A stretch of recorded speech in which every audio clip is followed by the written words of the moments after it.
Hello and welcome to Sureena Speaks, and in this video we're going to cover calculations. Now, I make no secret that I do not like maths, I do not like calculations, and I most certainly did not enjoy revising this part for the exam. However, if you're someone like me who just doesn't like numbers, don't fear, because as I mentioned before, if I can do it, so can you. So the way that I've tried to structure this video is create these little posters with questions and workings out on how to answer them. I've uploaded these onto the Facebook page, so as we're going through this video, have the relevant question in front of you, because I think that'll probably be the easiest way to go through it. I've lettered them A, B, C, D, E, etc. And I will refer to them so that you have the right one in front of you as we're doing this video. Now, there is an infinite number of different calculation types and styles of questions that they could ask.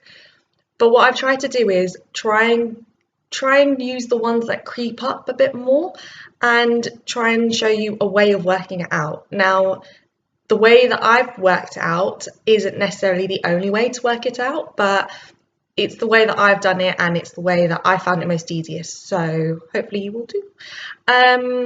And as I mentioned, there's so many different questions out there, but I think the best way to learn calculations, and kind of the only way to sort of learn calculations, is practice, practice, practice.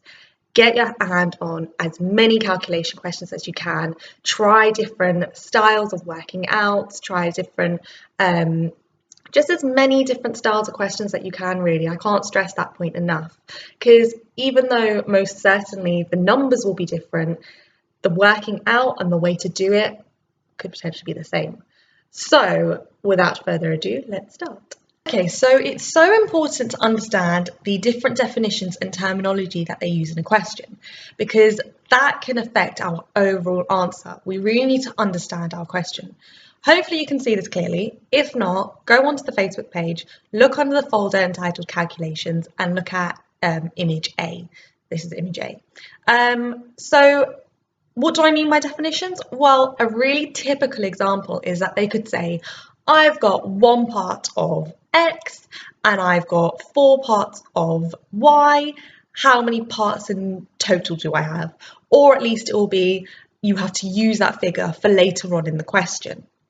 So if it says the word with, I've got 1 part of X with 1 part of Y, or 4 parts of Y even, they're going to ask me what my total is. So let's just think about it logically. I've got 1 part of X with 4 parts of Y. That means 1 plus 4, in total I'm going to have 5 parts. Whereas if it says 1 part to 4 parts, or 1 part in 4 parts, or it shows a ratio of 1 to 4, what that really means is that I've got 1 part of X and I've got 3 parts of Y. So altogether my total is actually going to be 4. So just watch that out in questions, and what I would say is either, I don't know if you can take highlighters in with you, but highlight, underline, circle those little words, those withs, those ins, those ratios, those twos, so that it keeps in mind, okay, if it says with, that means the whole total that I have of X plus Y. Whereas if it says in, to, or it shows a ratio, that actually means, okay, I've got X amount of this, and I've got Y amount of this, but actually I've got 1 part of X and I've got 3 parts of Y. So when it says 1 to 4, that's really what it means. And as I said, these definitions are so key and crucial to learn. So remember that. Okay, so now let's look at image B. And this style of question is a very typical style of question that likes to come up, but it's actually an easy one to get marks for. It's the same sort of similar working out. As I mentioned, there might be different types of working out for it, but this is the one that I go for. So the question is, an amount contains 1% W by W of substance Y. What amount of Y needs to be added to 400 grams of an ointment to produce 8% W by W of Y? So with this type of question, we need to highlight what are the key words in this, or the key numbers in this. So we've got 1% of Y. but we want to produce 400 grams worth of ointment that contains 8%. So these are our key numbers. So first of all, we need to understand, what does 1% W by W actually mean? Well, it means 1 gram in 100 grams. Remember, if it's W by W, it means grams in 100 grams. If it's W by V, it means grams in 100 mils. So the V is your mils, the W's are your grams. So 1% is 1 gram in 100 grams. But now the question is asking us, but we want 400 grams worth. So how do we go about answering for 400 grams? I know what it is for 100 grams. What about 400? Well, it's simple maths. We know what it is for 100 grams. We want to know how much it is for 400 grams. So how do we get from 100 to 400? We times by 4. So if we're timesing by 4 on one side, we need to times by 4 on the other side. So that means we're going to have 4 grams in 400 grams. That's our step 1. Now, we've got 4 grams in 400 grams, but that's not what the question is asking us. It's asking us that we want to produce 8%. So again, what does 8% mean? 8% means 8 grams in 100 grams. So we've got 4 grams in 400 grams. What do we need to add in order to get 8 grams in 100 grams? And this is where this step comes in. So as I said, we've got 4 in 400, but we need to add something. We need to add this X amount in order to create 8 over 100. So what is X? That's what we're going to try and work out. And the best way to do it is through cross multiplication. So we're going to times this 100 by our 4 plus X, and we're going to times our 8 by 400 plus X. And once we've done our cross multiplication, we can then easily work out what X is. And remember, for the calculations exam, you do get to use a calculator, which makes complete sense because in real life, you'll use a calculator. So you might get funky numbers, but you will because you can use a calculator. Years ago, when you didn't have to use a calculator, they made the numbers a lot more nicer to use because obviously it makes sense, there's no calculator. But don't be put off by weird numbers. And what I will also stress out is, I think it's really important to mention, is make sure that you underline and you highlight how many decimal places the answer is looking for. Now, it will say, give me an answer to 1 decimal place. Give me an answer to 2 decimal places. If it says, give me an answer to 2 decimal places and your answer comes to 1.1, make that 1.10. And it's so important you do that because, yeah, 1.1 it's right, but the question is asking you for 2 decimal places. It wants that 0 there.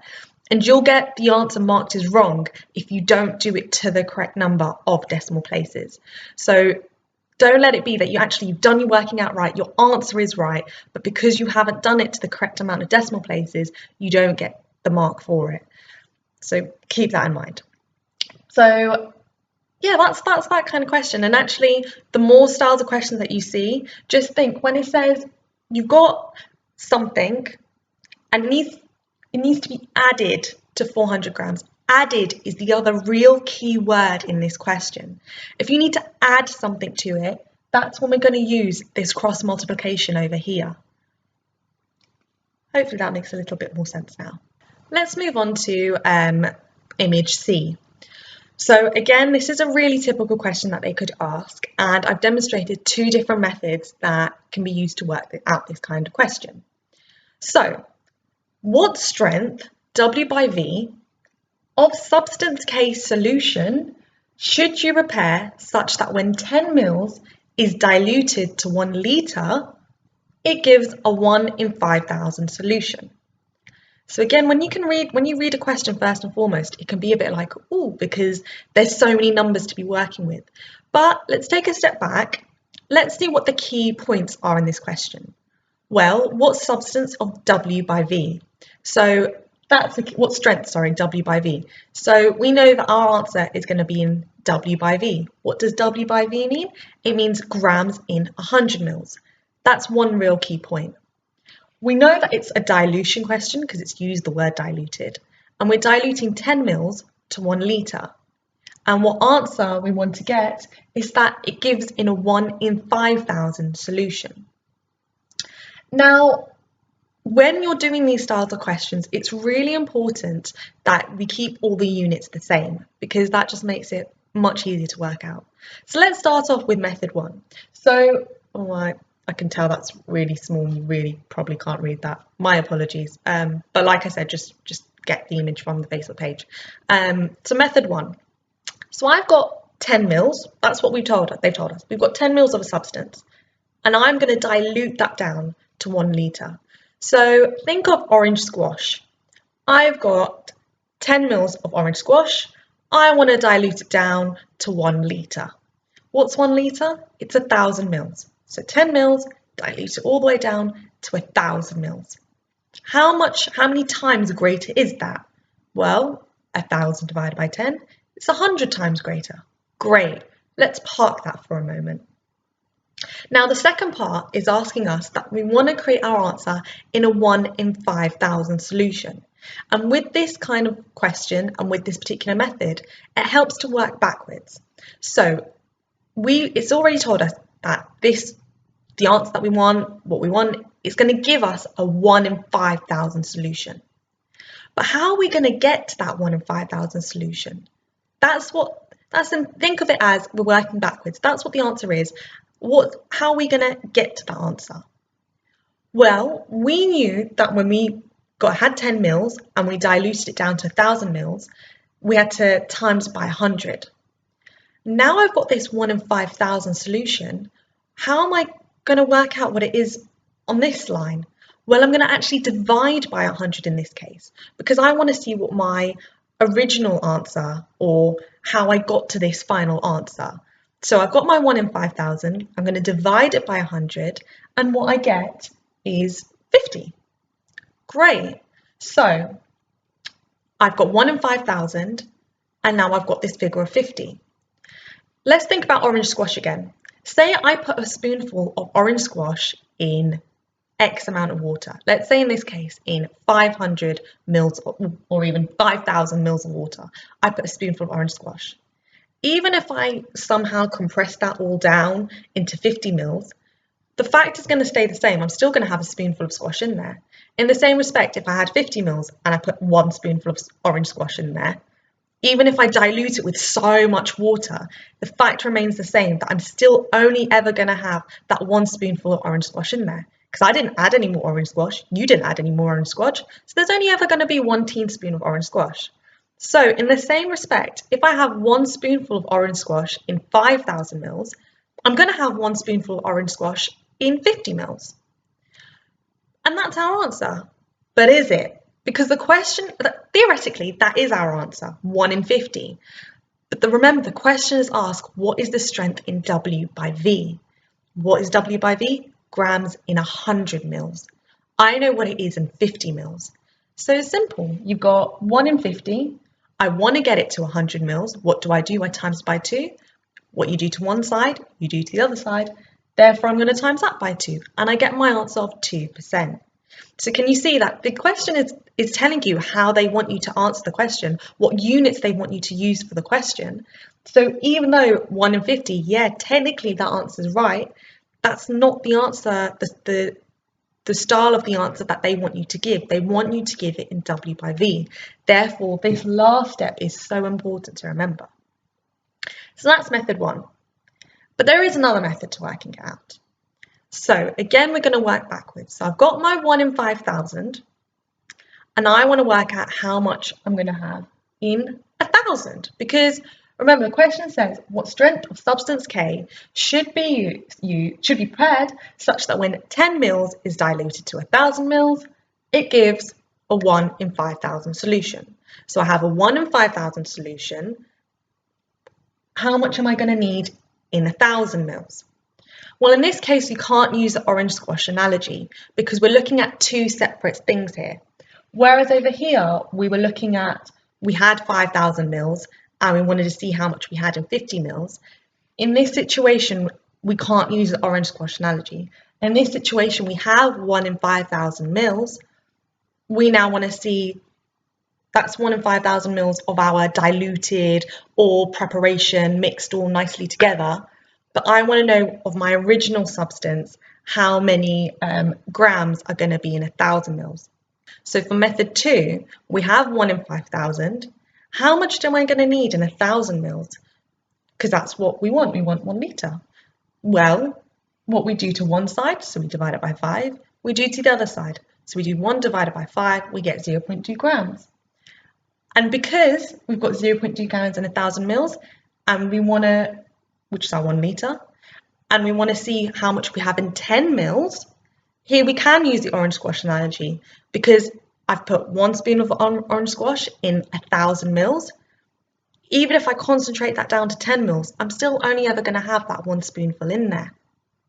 So I've got 0.2 grams in 1,000 mils. I'm still only ever going to have 0.2 grams in 10 mils. But remember, even though this is technically correct, the answer that they're looking for is in W by V. So great, I have 0.2 grams in 10 mils. I need to work out how much there is in 100 mils in order to give the correct answer, which again is 2%. So the benefit of knowing 2 or 3 more methods is that you can work it out through one method, and then when it comes to checking your answers over, use the second method. And if you're getting the same answer, then hey, you know that question's right. I guess that's a good thing about calculations, is that it's one of those things where you kind of know if you have got the answer right, and having more than one method really does help, because like I said, you can just check your own work and feel confident that, hey, I have got that question right. Now look at image D. So the question is quite a wordy one, but it asks, what weight of drug X containing 10% moisture should be added when preparing a 60-litre batch of an aqueous solution formulation with a final concentration of 6% WV anhydrous drug X? I know, but again, let's break these questions down and let's look at what the key parts are in this question.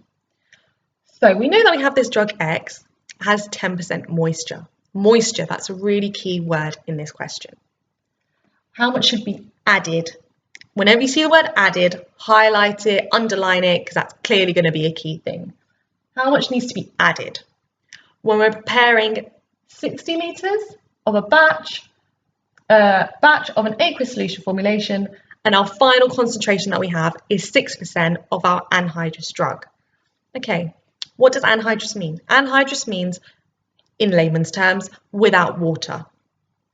So first things first, what does 6% mean? 6% WV means 6 grams in 100 mils. Great, but this question is asking me for 60 litres worth. So again, use the same units. We've got mils here, let's carry on using mils. So 60 litres means 60,000 millilitres. So if I have 6 grams in 100 mils, how much am I going to have in this 60,000 mils? Well, what you do to one side, you do to the other side. So to get from 100 to 60,000, we have to times by 600. In the same respect, that 6 grams, we're going to have to times by 600 to get 3,600 grams. Wonderful. But we know that 10% of this has moisture, and the question is asking us anhydrous, i.e. without moisture. That means if 10% of this is moisture just floating about everywhere, that 3,600 grams only represents 90%, i.e. that 90% anhydrous, i.e. that 90% without moisture. So, and I mean, that figure they could use as anything. Say they said 20% moisture. That means that this value here, we would only have 80% of the anhydrous. So keep that in mind when it comes to these moisture questions. So 10% moisture, that means 90% without moisture. So my 3,600 grams represents 90% of my drug without all this moisture floating about. But I mean, 90% is not good enough. We want 100% here. So again, what we do to one side, we do to another side. If I have 90%, but I want to get to 100%, I'm going to times by 1.111. 3,600 times it by that 1.111, and we get 4,000 grams. And that's our answer. So actually, when you look at working out, it's pretty simple. It's just they like to use a lot of words to make it more confusing. So if we move on to the next question, it asks, you are asked to prepare 100 ml of solution C concentrate, which diluted with water 1 in 20 produces 1 in 250 solution. You have in stock a 750 ml bottle of concentrate which contains 50%. Calculate the volume of concentration required to complete the order.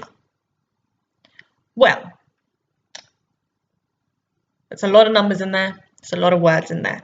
So again, let's break down the necessary parts of this question. And this question is typical of adding in random numbers in there to try and throw you off, or as I like to call them, red herring numbers. So our red herring number in here is actually that 750 ml bottle. Who cares if you have a 750 ml bottle? It's got nothing to do with this question. So just cross that little bit out, erase it from your brain, because you don't need to use that for this question. They're just chucking that in there to confuse you. But what we do know is that we have this 100 ml. It's another dilution question. We've got 1 in 20. When you dilute it, it produces 1 in 250. And we know that this concentrate contains 50%. So we can answer this question in a few simple steps. So stage 1, we started off with 100 ml, and we know that we need to dilute it down 1 in 20. So if you're diluting it down 1 in 20, that means it's going to be 20 times diluted. So we're going to do 100 times by 20 to get 2,000 ml. Great.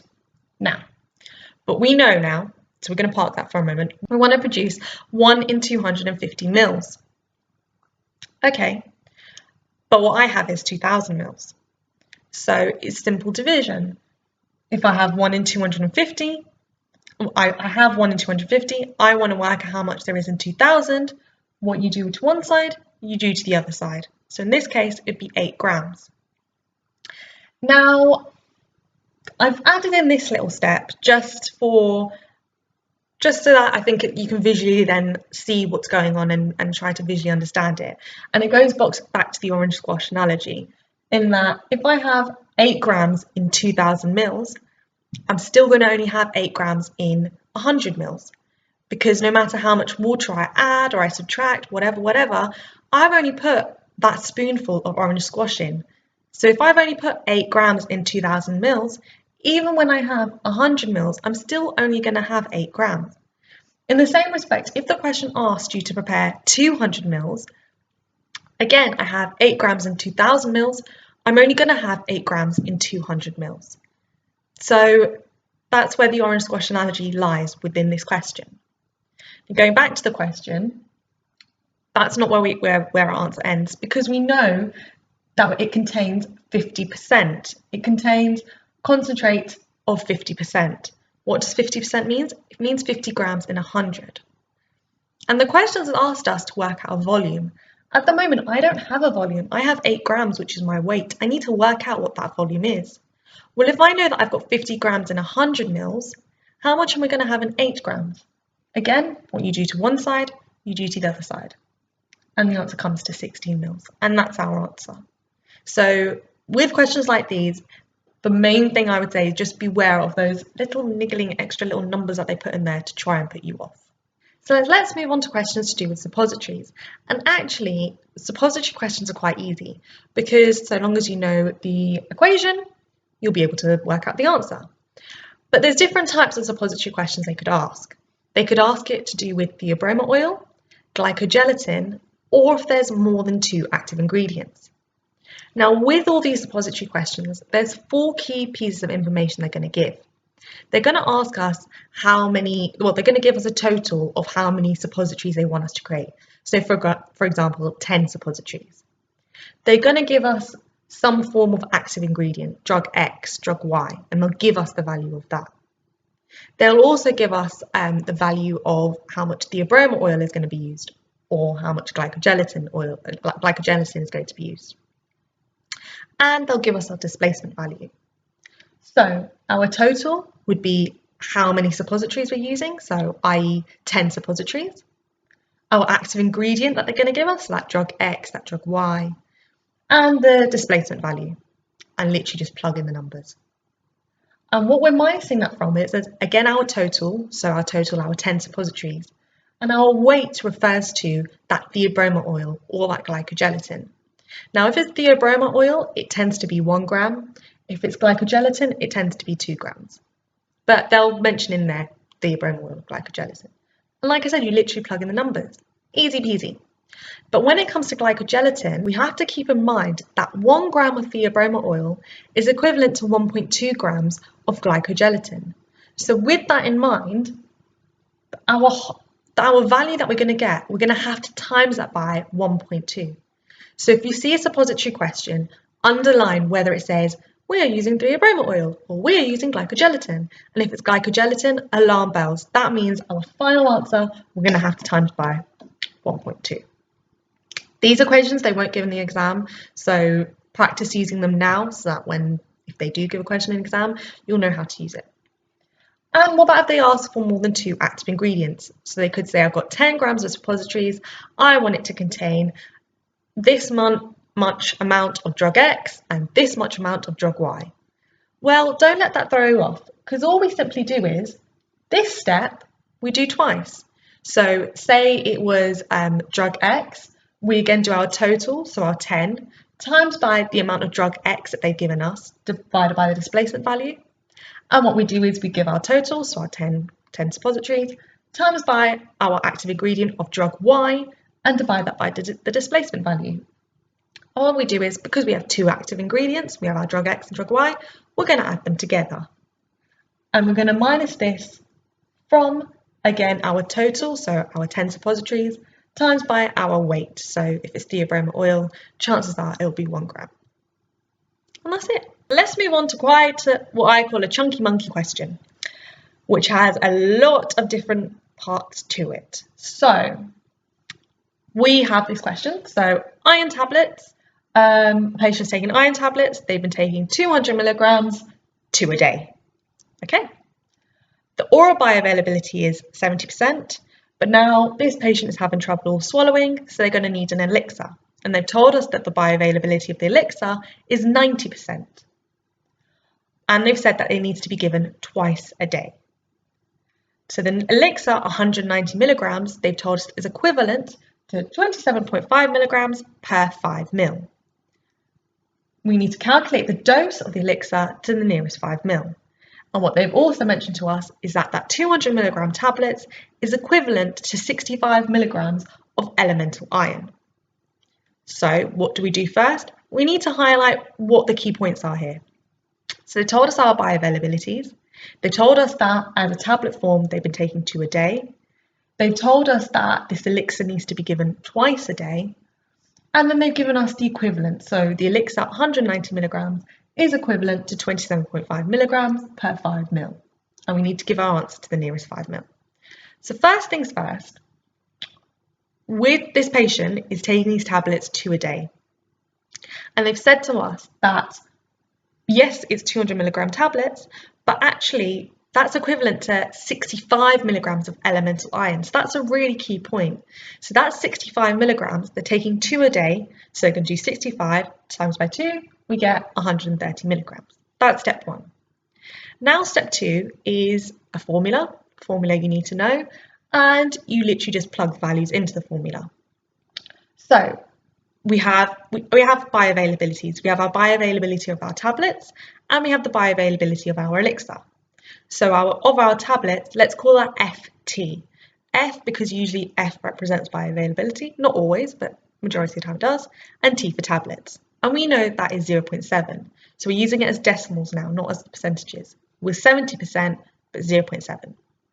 And of our elixir, so let's call that FE, E for elixir, that's going to be equal to 0.9 because they've told us it's 90% bioavailability. And the equation we use is our elixir dose is equal to our tablet dose times by FT, because that's our tablet, divided by our FE, our bioavailability of our elixir. So we know that our tablet dose is going to be 130 milligrams because we worked that out in step 1, times by that 0.7, divided by 0.9, and we get our value of 101.11 milligrams. Lovely. Now what? Well, they've said to us that the elixir 190 milligrams is equivalent to 27.5 milligrams per 5 ml. And we know that, okay, we've got this 101.11 milligrams, but I need this in mils. And I know that in every 5 ml spoonful, I'm going to have 27.5 milligrams. But I need 101.11 milligrams. So, simple maths, what we do to one side, we do to the other side. So that means that for our mils, we're going to get 18.38 mils. Now, you might be tempted to stop there. But remember, the question has said to us that this elixir needs to be given twice a day. And that 18.38 mils represents the total for the whole day. So if we know we need to give it twice a day, we're going to have to divide it by 2. So we're going to get 9.19. Great, again, you might be tempted to stop there, but wait, the question has asked us to give an answer to the nearest 5 mils. Therefore, if it's 9.19, nearest 5 mils is 10 mils. So I hope this question demonstrates just how they can catch you out. So look out for key things like it being given twice a day. If it was being given 3 times a day, you divide by 3. 4 times a day, you divide by 4. Because they're asking for each individual dose. It's not asking for the total. Equally, the question could ask, how many mils are they going to have in a 24-hour period? In which case, that 18.38 would be correct.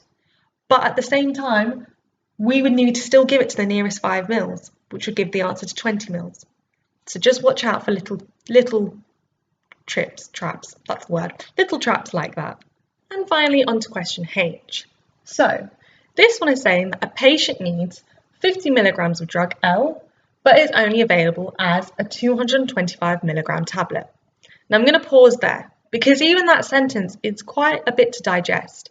And when you get confusing sentences, try and think of things that you know of and use simpler numbers because that might make it easier to understand what this is talking about. So what I mean is, think of something like levothyroxine. A patient needs 12.5 micrograms levothyroxine, but it's only available as a 25 microgram tablet. Okay, that I understand. So now if I read this again, patient needs 50 milligrams of drug L, but is only available as a 225 milligram tablet. Okay, I understand that a bit more now. Therefore, you are going to make up powders so that these can be sprinkled onto the patient's food.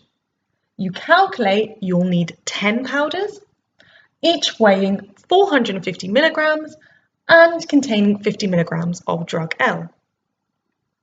You will need a diluent and you'll need to make a 10% overage. Calculate how many 225 milligram tablets to the nearest whole tablet you will need and how many grams of diluent is needed.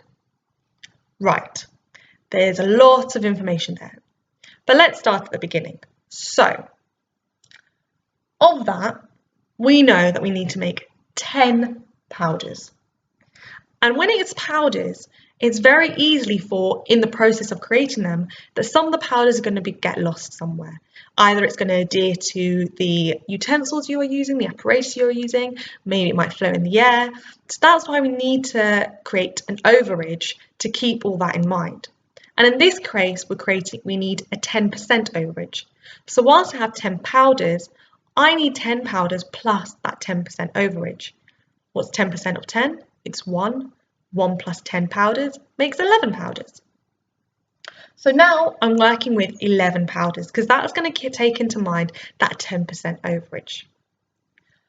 So I've got 11 powders and I know I need to make 450, each one powder needs to weigh 450 milligrams. Well, if one powder is going to weigh 450 milligrams, 11 powders is going to contain 11 times 450. So I'm going to get a big total of 4,950 milligrams. I know that one powder needs to contain 50 milligrams of my drug L. So 11 powders is going to be 11 times 50. I'm going to need 550 milligrams worth of my drug L. But remember, it's only available as a 225 milligram tablet. So I have this 550, but how many tablets am I going to need to create that 550? Simple, 550 divided by 225, I'm going to get 2.4. Now, we can't have 2.4 tablets, and the question specifically asks to the nearest whole tablet. Now, you might be tempted to think, okay, if it's 2.4, it's going to be 2 tablets. But you can't discount that 4.4 of a tablet. You need to still include that. Therefore, the nearest whole tablet is actually going to be 3 whole tablets. So just because it's 2.4, don't be tempted to think 2 tablets. You need to still keep in mind, and you need to still add in that 0.4 of a tablet. So to the nearest whole tablet would actually be 3 tablets. Okay, that answers that part of the question. But now they're also asking me how much diluent I'm going to need. So I know that my whole total amount of stuff that I have is 4,950 milligrams worth. So that's going to contain my diluent and my drug L. So I know how much drug L there is. There's 550.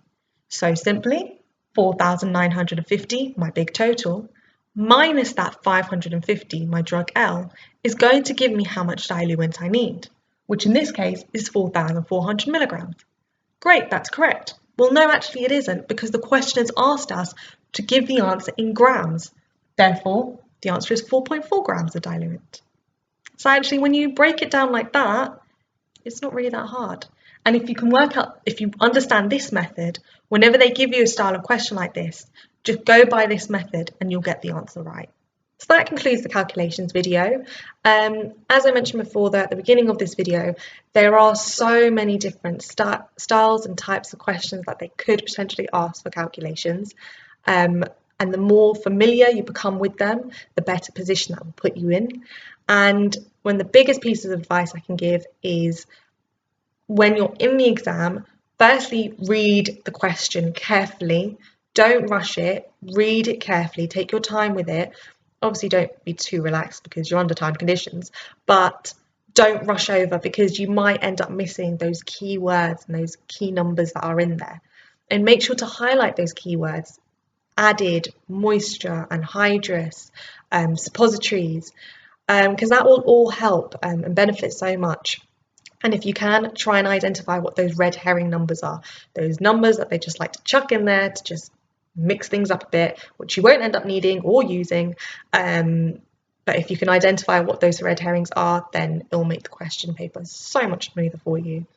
And as I mentioned in other videos, the question books that I used, which I found quite helpful, was Introduction to Pharmaceutical Calculations and Pharmacy Registration Assessment Question Book. And even though these are laid out as multiple choice questions, and even if you look at past papers or older books, older papers, the layout of them, the style of them will be in that multiple choice question format, don't let that put you off, because the more questions you do, the more you practice at trying to use your working out for those questions, regardless if it's multiple choice questions, it will still help and benefit. And the main piece of advice is practice, practice, practice. That's all you can do for the calculations. Just practice as much as you can. But hopefully this video has given a bit more of an insight in how to go about tackling these questions. And of course, if you know more than one method, excellent. Use that in the exam to double check your own work. That will give you more confidence in the exam that you know you've got that question right if you're using more than one method and both your answers come to the same thing. So hopefully you found this video useful. If you did, why not give it a like, subscribe, share, give us a thumbs up, and check out the Facebook page for all the latest information. And until next time, good luck with your revision and happy revising.